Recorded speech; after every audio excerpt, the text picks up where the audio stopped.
शेतकऱ्यांनो, पेरणीची घाई करू नका. मान्सूनचा जोर कमी होण्याची शक्यता. मान्सूनने महाराष्ट्रात प्रवेश केला असून शेतकऱ्यांनी पिकांच्या लागवडीची आणि पेरणीची लगबग सुरू केली आहे. याच दरम्यान ज्या भागात पूर्वमोसमी पावसाने हजेरी लावली अशा शेतकऱ्यांनी पेरण्या आणि कापसाच्या लागवडीही केल्या आहेत.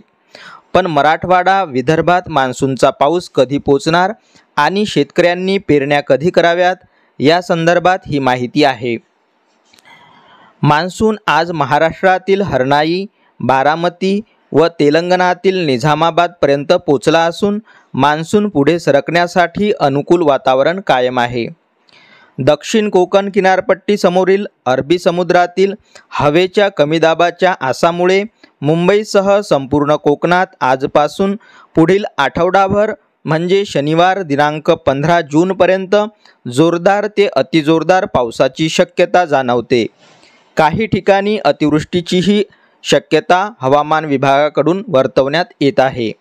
मुंबईतल्या ह्या पावसामुळे नैऋत्य मान्सूनची अरबी समुद्रीय शाखा ऊर्जितवर्गीय अवस्थेत येऊन मान्सून उर्वरित महाराष्ट्रात म्हणजेच मुंबईसह संपूर्ण कोकण, खान्देश, नाशिक, नगर, छत्रपती संभाजीनगर तसेच संपूर्ण पुणे, सातारा, सांगली या जिल्ह्यापर्यंत खेचला जाऊ शकतो.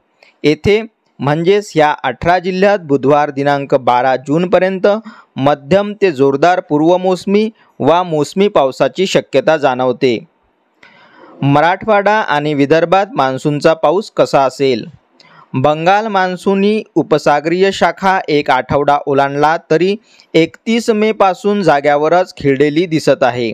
त्या शाखेचा मान्सून हिमालयी पश्चिम बंगालच्या प्रवेशद्वारापर्यंत पोचला आहे. त्याच्या पुढे खरं तर मान्सूनपूर्व जोरदार वळीव पावसाची अपेक्षा असते, परंतु त्या पद्धतीने कोसळताना तो जाणवत नाही.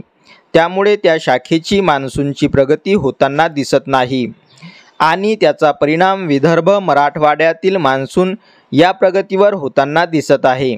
म्हणून तर विदर्भ, मराठवाड्यात सध्या फक्त तुरळक ठिकाणी किरकोळ पूर्वमोसमी पावसाची शक्यता जाणवते.